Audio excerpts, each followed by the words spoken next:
You know, Eric is a great storyteller, but I have found, and I think you probably noticed, that if you talk to anyone who's gone through a NAF Academy, there is a great story there. And our group today is no exception. So, let's hear some of the stories. All right, Louisa, we had your intro, but what the audience may not know is that you are in a very male-dominated industry, pro basketball, and you got to this country at 4 years old from Bogota, Colombia, and your parents risked everything. How did you get from there to where you are today? Thank you. Good morning, everyone. So great to be here with my NAF family, and that is a great question because I believe in life there are certain moments that change the trajectory of the outcome of where we are today. And not to sound cliche, but honestly, if I trace back the one decision that changed my life forever was joining the National Academy Foundation, NAF, see, I'm still old school, and becoming a student in the Academy of Hospitality and Tourism. The tools that it gave me, the confidence, the mentors, the family, the support. As an immigrant in this country, I didn't have a network. I didn't have parents that had colleagues that I could call and say, hey, can you help me out with an internship? So when I found my mentor, I realized that this was a man who took me under his wing and opened the doors for me to see that travel and tourism was something that I was passionate about. And to see where I am today, as you mentioned, Nancy, in a male-dominated industry, if you would have asked me 2 years ago that I would be working for the Brooklyn Nets, I would have probably said no. And it's just, that's how life is. It gives you opportunities when you least expect it. And I honestly have to say, if you look back, it all started with NAF. So I'm so grateful. I know JD yesterday mentioned what a powerful, to be grateful. And that is truly what's on my heart today, is true gratitude. Because without NAF, I wouldn't be here right now.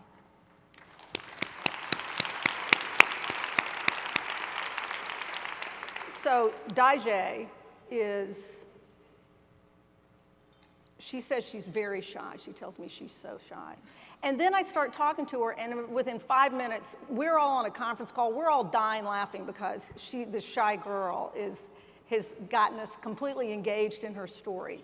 So she was, I'm gonna brag on her for just a minute, she was the youngest intern at the Capital One Future Ready Labs. You were what, 15? 16, excuse me, 16.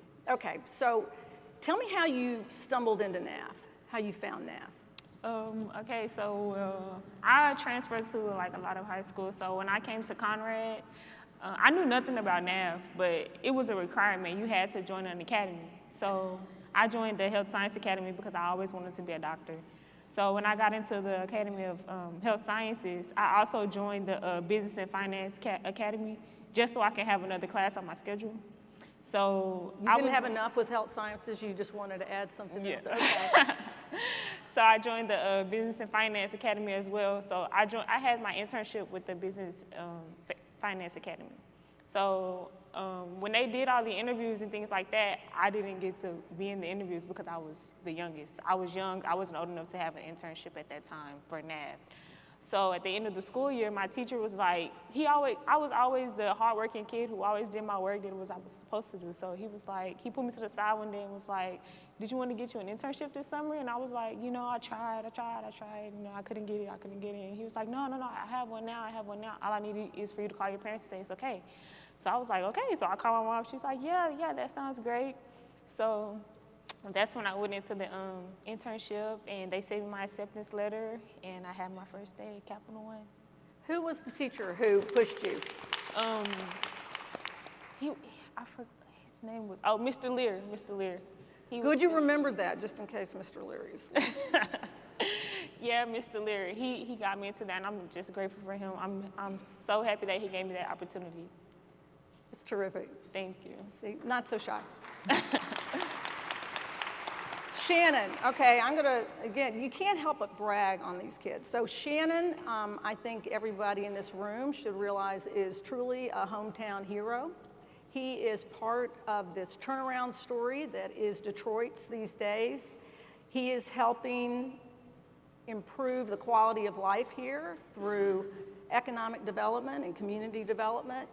And he's a kid who grew up riding on a bus through neighborhoods that were hit by the economic blight. And now he's in a position that he's turning it around. So Shannon, I want to talk about that commute, that journey, and let's start it. It is a metaphor for your life and your career, but talk about the journey that you had to take to get to NAF, and why did you do that? Sure. So every morning, 6 a.m., I was standing at a bus stop, oftentimes a dark bus stop. This is a time when Detroit, didn't have functioning street lights, and the school system was still facing challenges. And I was accepted into a school, not my neighborhood school, and so I would have to travel an hour and a half to school every day, Martin Luther King High School, from the west side of Detroit. It's about 20 miles away from where I lived. But it was something that my parents, they really saw the investment in me early on, and I saw that as well, to really strive to really create a world that I wanted to live in. And the opportunities that NAF presented was something that I could not forego, and it was something that I was willing to travel to every day, because I knew the doors that were going to be opened once I stepped into the NAF Academy. Wow, terrific. Okay, Christian, I asked him backstage, I said, do you know who Doogie Howser is? He's looking at me like, no. So Doogie Howser, as we discussed, was a doctor on television who was about 14 years old. And I said, well, you're going to be engineering's functional equivalent of Doogie Howser, because the way you're going to be an engineer, full-blown engineer by the time you're 19. Tell us what you're doing at your NAF Academy, Christian. So my NAF Academy has done a really great job of integrating all the key features of NAF, such as design planning and project-based learning right into the curriculum. So as a freshman, I was immediately introduced to NAF and NAF curriculum, as well as NAF track. Ms. Spool White, my principles of engineering teacher, who's in the audience today, I remember when she sat us all down and had the conversation that our curriculum at SEEK required engineering classes that were accepted by NAF track, and that all we had to do was complete our internship to be NAF track certified, and what that meant in terms of being able to access employers right out of high school and right out of college. So, and by the way, how many credits have you collected towards college? My academy also offers an early college program. So this past fall, I started taking college classes at the University of North Carolina, Charlotte, alongside my academy classes.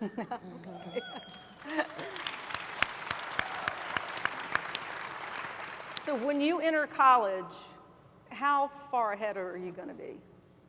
If I stay on track with my university courses, I should have around 60 to 70 credit hours transferring. And that Christian's dad is out in the audience, and I know that translates for families into saving quite a lot of money on tuition too. So the theme of this conference is empower, and I want you all to briefly talk about the person. I'm guessing there's a key person in each of your lives, your NAF lives, that was there at a pivotal moment. Who is that? Anybody start? I can just talk. I wouldn't really say an individual person, but I would just say the system as a whole. I look back on it and I think about like when I was 16, I had a resume when I was 16. I was collecting business cards from professionals at 16. I had my first internship in corporate America at 16. And that really empowered me to really think about the world that I wanted to create. And so from the start of just like my NAF experience in the Academy of Finance, I knew I was always interested in finance and economics, but they really pushed me to really and expose me to so many things, from having internship conferences, talking to business professionals that I would otherwise have been nervous to introduce myself to having that confidence and going in front of them and presenting myself and telling my story, to going to New York and being exposed to different companies in the industry and understanding where I could fit in, to going to University of Michigan and being still one of few amongst my peers with a resume and knowing how to navigate the business world, to being very clear after I graduated with an economics and political science degree that I wanted to take those skill sets that I learned and bring it back to the city that I knew would benefit from it greatly, and immediately getting to work when I graduated and leveraging all of the resources and the tools that I learned in my Academy of Finance experience in the city of Detroit, and really helping to rebuild. I'm proud to say today that I've been a part of a lot of the rebuild in the city from a policy standpoint as well as an economic standpoint. Of course, there's a lot more to do, but I'm very confident that with my experience from the AOF and then what I've learned and what they've empowered me to do at a college level, we can do that. And I even tell my friends that now, empowering other individuals, that we can rebuild this city the way that we see it.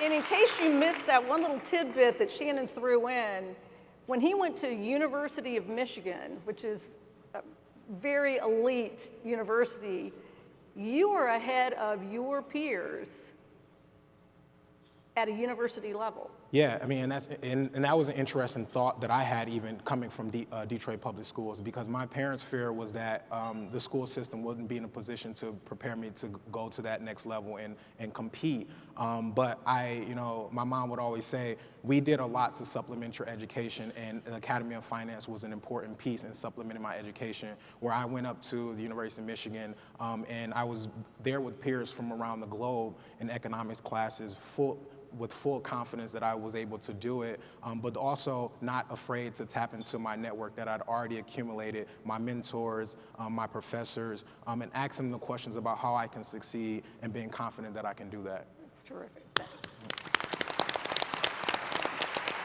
Daisha, do you feel that support? You're on your journey, and you've got college plans. Do you feel that support? Yes. From school? Tell me about that. I feel the support from my school system as well, but as well as these 3 teachers that I have that are always supporting me, motivating me, making me grow, putting opportunities in front of my face. My teachers, Ms. Helms, Mr. Smith, and Ms. Rice, they have done a terrific job with keeping me on track, motivating me, just all in all making me a better person for my future and where I'm headed. I really appreciate them. I don't think I would be here right now if I didn't have them. So when you went into that internship at Capital One, that first day, what was it like for you? The first day, I don't know. I was shy. I was shy. My first day, I was shy. I had people from my school that was at the internship with me, but I never really had a conversation with them. I never talked to them before, so everything was all new. But they came in, and we had two guys that were helping us who were our, I would say, our mentors for the internship. So we were based at the University of Dallas first for the first 3 days, like Monday, Tuesday, Wednesday. Had you ever been there before? No. Yeah. So I never been there before, so they were giving us tours and telling us about how we should come to their school and all, they were trying to brag on the University of Dallas and things like that. So we played a game of Ninja. Just so we can get comfortable around each other and learn each other and see how we can help each other. So we played a game of Ninja, and I met everyone there, and it just went from there. It was great.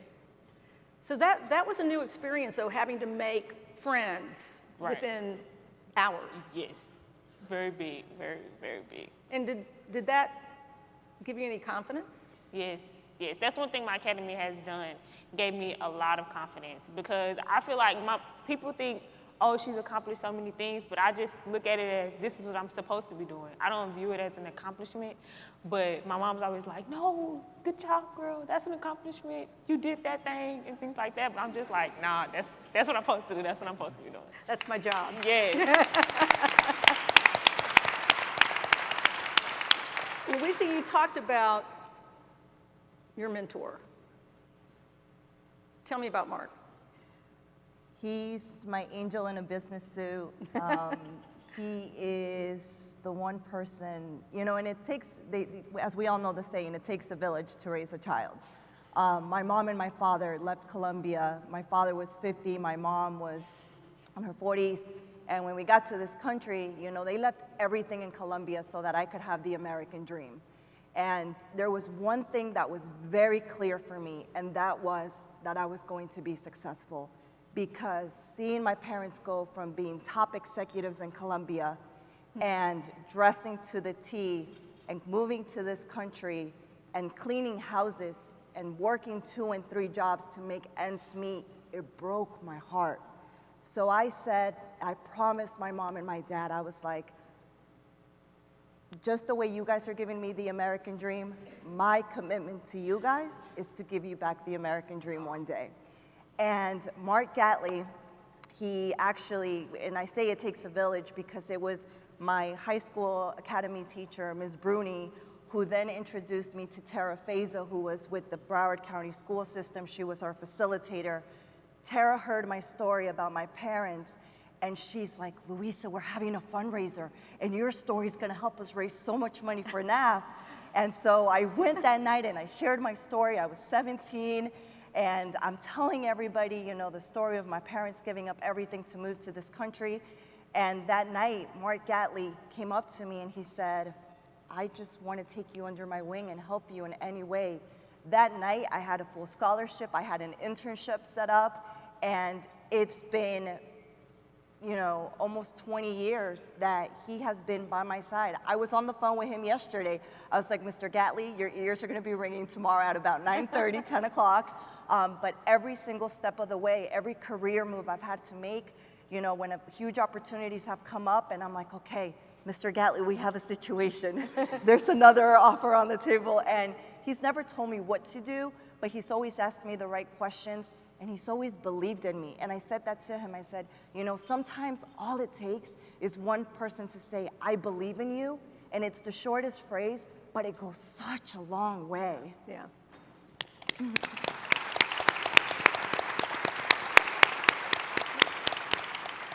All you teachers out there, I know you're taking this in and realizing what an incredible impact you can have on these students' lives. Christian, were you that kid who took stuff apart? Did you know what you were going to do? Did you know you were going to find this engineering career ahead of you that you're already well along your way with? But how did you know you were going to go into engineering? And did you have a mentor there who said, this is good, but you can be great? I definitely knew from a young age that I wanted to go into engineering. You can ask my dad. I can't tell you how many times I almost burnt or electrocuted myself taking stuff apart. He's had to say, okay, we'll cut it off right here. But he supported me along the way. I've been really fortunate at my early college to have a lot of people in the engineering field who have helped mentor me.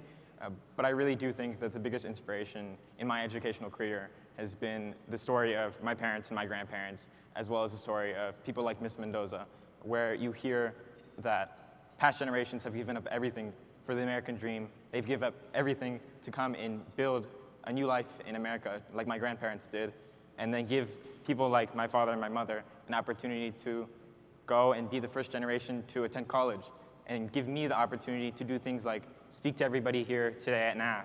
And I feel like without those stories, without the sacrifice that my parents and grandparents have made, I wouldn't be here today, and that's the biggest inspiration to me.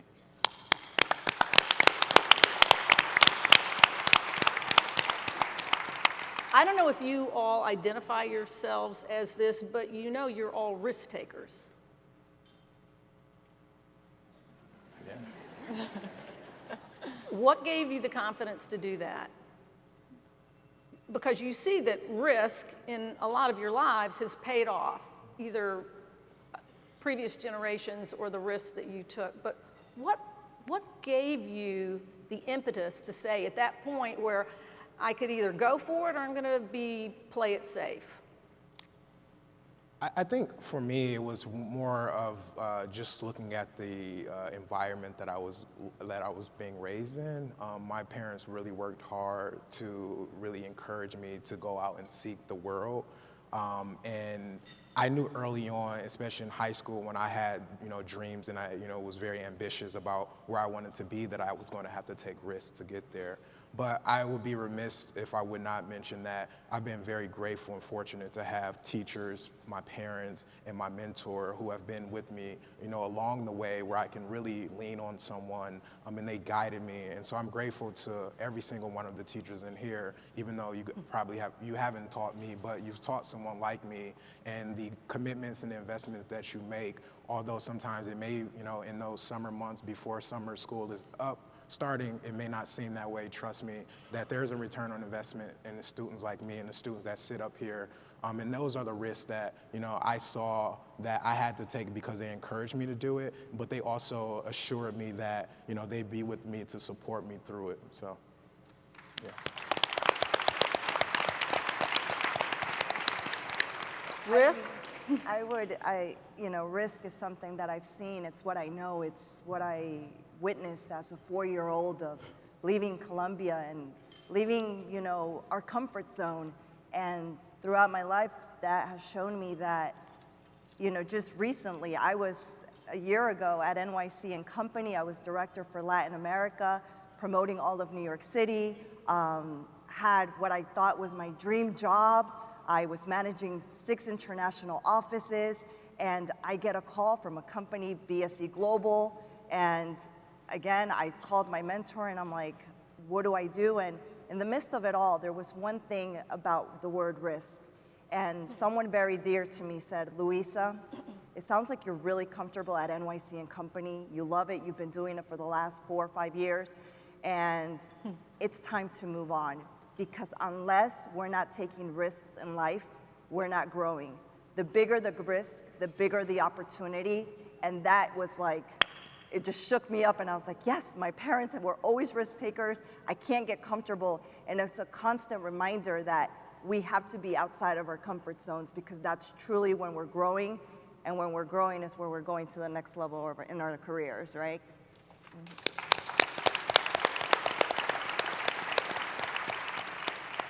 Christian and Daijay, you want to fly, you have to take risk. But do you feel that the people in this room and the network that they represent, are you flying with the net? I definitely do think, especially at my program, all of the advisors we have in place and all of the teachers that are there that we can go and talk to after class, after their office hours, that'll sit there and have a conversation with us. As a student, it means so much when a teacher is willing to talk to you after, whether it's personal problems or educational problems, or you just have a question about the content in class. It means so much as a student to have that there and know that there's a support group, there's a network for you there if you were to fall. I say yes, I'm definitely flying with the net, because all of my teachers that I have in the Academy of Health Science, they're there when I need anything, any questions. I could email them at 8 o'clock. They're going to shoot me an email right back. Or just teaching me the things I need to know to be the doctor that I want to be in life. Also, the things that they're doing for us this coming year, I definitely can't wait. I'm ready to be a certified PCT when I graduate. I'm ready to draw blood. Wait, say that again? Yeah, I'm ready to be a certified patient care technician when I graduate. I'm ready to draw blood. I'm ready to do all these things. I'm ready to do all these things that they have planned for us. Everything that they're doing it for us, and I really appreciate them for that. I'm going to ask you a question that's not comfortable. Did you have peer pressure not to be the kid that you were or the kid that you are in high school? I think going to engineering early college, it was a lot easier than if we went to a school where engineering and sciences weren't emphasized. But I do feel like at some times studying and doing all the academic stuff wasn't the cool thing to do. Right. And there was pressure to just not study, to wing it, and not pursue our academic careers in a really rigorous manner. Yeah, I was just thinking about a quote my dad used to always tell me in high school.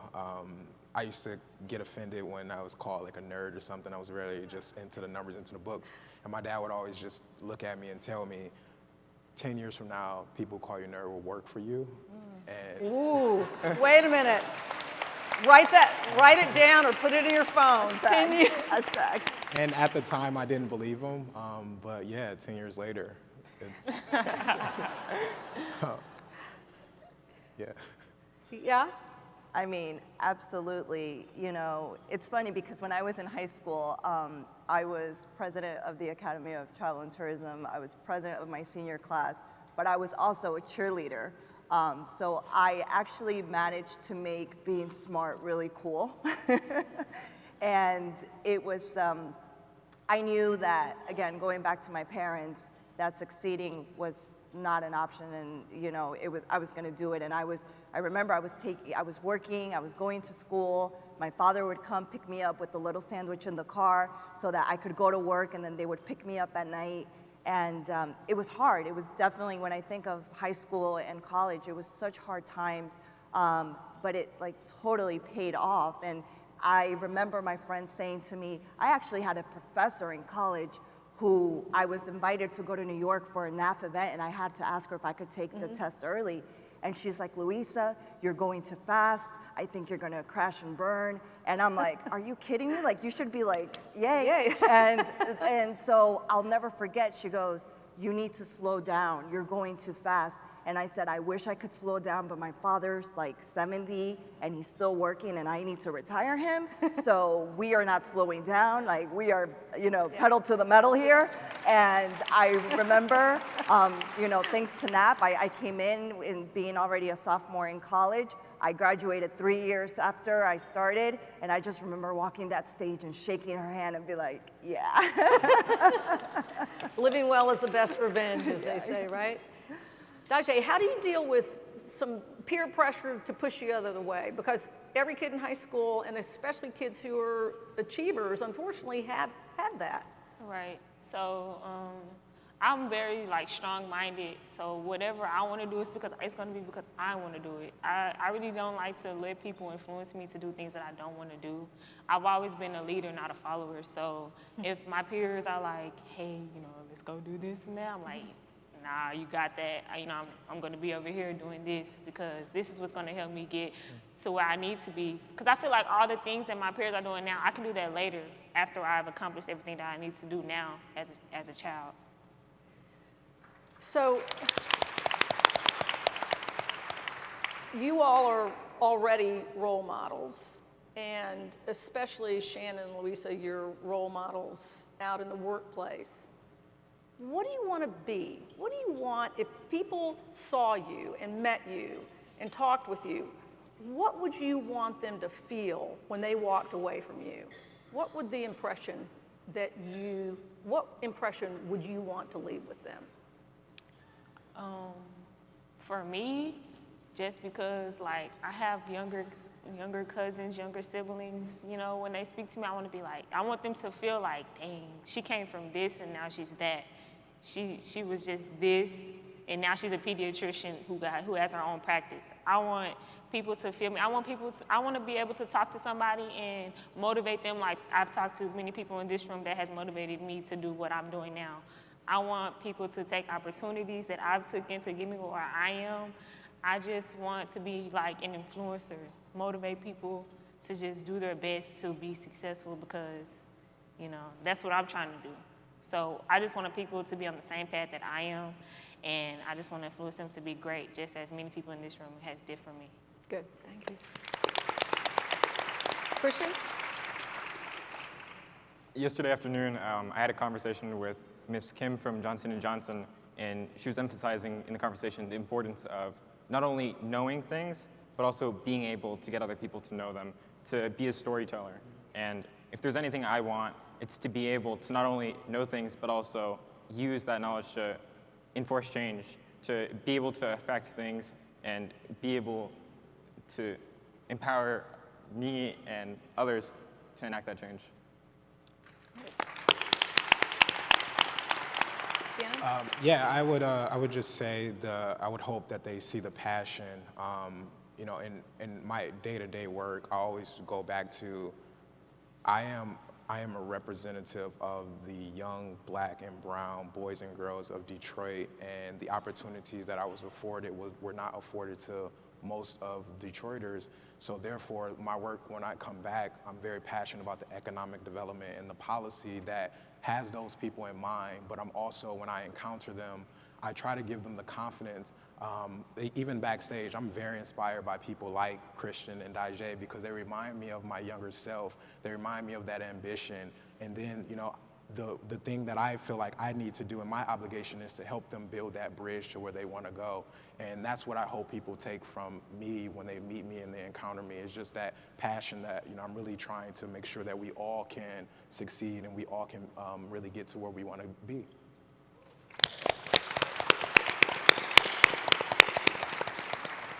So actually, I have a little surprise because not many of you know this, but when I was awarded in 2004 Alumni Honoree, I actually met someone who introduced me to who would become the father of my daughter. So I have a NAF baby. She's 10 years old. So yes, I mean, NAF gave me my career, it gave me love, it gave me my daughter. And when I think of that, you know, as I now have a 10-year-old in my hands, you know, I teach my daughter every day that anything is possible. We even have a YouTube channel, and we end everything with anything is possible. And for me, it's for her to never forget that, you know, so many generations before us worked so hard to get us to where we are. And I'm a true, firm believer that when one rises, we all rise.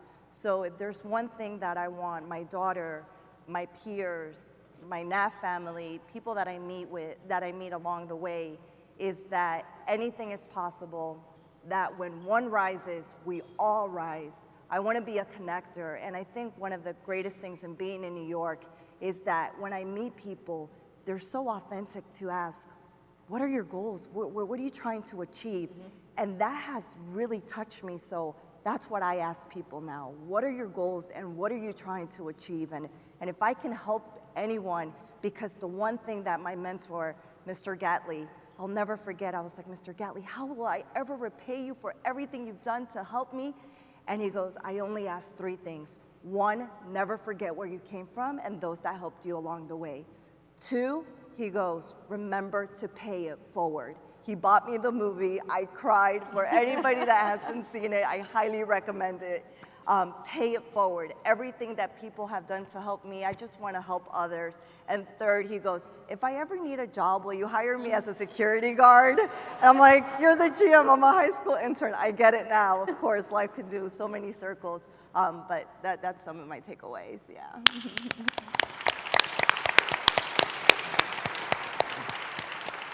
So they're looking at the future, they're looking at paying it back, they're risk takers, and they remember where they've come from.